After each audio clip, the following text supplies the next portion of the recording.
ಸ್ವಾಭಿಮಾನಿ ನ್ಯೂಸ್ಗೆ ಸ್ವಾಗತ. ಇಂದಿನ ಪ್ರಮುಖ ಸುದ್ದಿಗಳು. ಕನ್ನಡ ನಾಡು ಹಲವು ಸಂಸ್ಕೃತಿಗಳ ಬೀಡು. ಇಲ್ಲಿಯ ಆಚರಣೆಗಳು ಅನೇಕ ಇತಿಹಾಸಗಳನ್ನು ಹೇಳುತ್ತವೆ.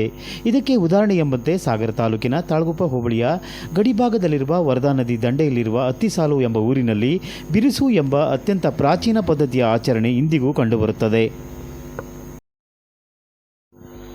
ಅತ್ತಿಸಾಲು ಗ್ರಾಮದಲ್ಲಿ ಅತ್ಯಂತ ಹಿಂದುಳಿದ ಜನಾಂಗಗಳಾದ ಬೋವಿಗಳು, ಕುಂಬಾರರು, ಕರೆ ಒಕ್ಕಲಿಗರು, ನಾಯಕರು, ದಲಿತರು ಒಟ್ಟಾಗಿ ವಾಸ ಮಾಡುವ ಊರಾಗಿದ್ದು ಇಲ್ಲಿ ಜಟ್ಟೇಶ್ವರ ಎಂಬ ದೇವರನ್ನು ಆರಾಧಿಸುತ್ತಾರೆ. ಪ್ರತಿ ವರ್ಷದ ಕೊನೆಯಲ್ಲಿ ಕಾರ್ತಿಕ ಆಚರಿಸುವ ಪದ್ಧತಿ ಇಲ್ಲಿಯ ವಾಡಿಕೆ. ಊರಿನಲ್ಲಿ ಹಬ್ಬದ ಸಾರಿದ ಮೇಲೆ ಹಬ್ಬ ಆಚರಿಸುವವರು ಉಪವಾಸ ವ್ರತ ಮಾಡುತ್ತಾ ಹಬ್ಬದ ದಿನದಂದು ಊರಿನ ಜಟ್ಟೇಶ್ವರ ದೇವರಿಗೆ ವೀಳ್ಯದೆಲೆಯಿಂದ ಅಲಂಕರಿಸುವ ಒಂದು ರೀತಿಯ ಬಾಸಿಂಗ ಮಾದರಿಯನ್ನು ತಯಾರು ಮಾಡಿ ಅದಕ್ಕೆ ಹೂ ಮುಡಿಸಿ ಶೃಂಗರಿಸುತ್ತಾರೆ. ಇತ್ತೀಚಿನ ದಿನಗಳಲ್ಲಿ ನೋಟಿನ ಹಾರ ಸಹ ಹಾಕುತ್ತಾರೆ. ತದನಂತರ ಭವ್ಯವಾದ ಮೆರವಣಿಗೆಯೊಂದಿಗೆ ಊರಿನಿಂದ ಸ್ವಲ್ಪ ದೂರದಲ್ಲಿರುವ ಕಾಡಿನ ಕಡೆಗೆ ಸಾಗಿದ ಮೇಲೆ ಅಲ್ಲಿರುವ ಜಟ್ಟೇಶ್ವರ ಚೌಡಮ್ಮ ದೇವರಿಗೆ ಪೂಜೆ ಸಲ್ಲಿಸುತ್ತಾರೆ. ಈ ಮೊದಲೇ ಅಲ್ಲಿ ಬಿರುಸು ಎಂಬ ಸುಮಾರು 50 ಅಡಿಗೂ ಹೆಚ್ಚು ಎತ್ತರಕ್ಕೆ ಇರುವ ಮರಕ್ಕೆ ಕಾಡಿನಿಂದ ಆರಿಸಿ ತಂದ ತುಂಬ್ರಿ ಮರದ ಕಟ್ಟಿಗೆಗಳನ್ನು ಸುತ್ತು ಕಟ್ಟಿ ಬೃಹತ್ ಆಕೃತಿಗೆ ಬೆಂಕಿ ಇಡುತ್ತಾರೆ. ಬೆಂಕಿಯ ಕೆನ್ನಾಲಿಗೆ ಆಕಾಶ ಎತ್ತರಕ್ಕೆ ಚಿಮ್ಮುತ್ತದೆ. ಸುತ್ತ ಬೆಂಕಿಯ ಕಿಡಿಗಳು ಸಿಡಿದರೂ ಯಾರಿಗೂ ಅಪಾಯವಾಗುವುದಿಲ್ಲ ಮತ್ತು ಮರಕ್ಕೆ ಚಾಚಿರುವ ಕಟ್ಟಿಗೆಗಳಿಂದ ಉರಿಯುವ ಬೆಂಕಿಯಿಂದ ಮರಕ್ಕೆ ಯಾವುದೇ ಹಾನಿಯಾಗದಿರುವುದು ಆಶ್ಚರ್ಯಕರ. ಇಡೀ ರಾತ್ರಿ ಇಲ್ಲಿ ವಿವಿಧ ಸಾಂಸ್ಕೃತಿಕ ಕಾರ್ಯಕ್ರಮಗಳು ಜರುಗುತ್ತವೆ. ಮಾರನೇ ದಿನ ಸೂರ್ಯೋದಯವಾದ ಮೇಲೆ ಮತ್ತೆ ಮೆರವಣಿಗೆಯ ಮೂಲಕ ಸಾಗಿ ಮತ್ತೆ ಊರನ್ನು ಸೇರುವ ಈ ವಿಶಿಷ್ಟ ಸಂಪ್ರದಾಯ ಆಚರಿಸುವ ಈ ಕಾರ್ಯಕ್ರಮಕ್ಕೆ ಸಾವಿರಾರು ಜನ ಸೇರುವುದು ವಿಶಿಷ್ಟವಾಗಿದೆ.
ಜಟ್ಟೇಶ್ವರ ಸ್ವಾಮಿಯ 2ನೇ ಉತ್ಸವ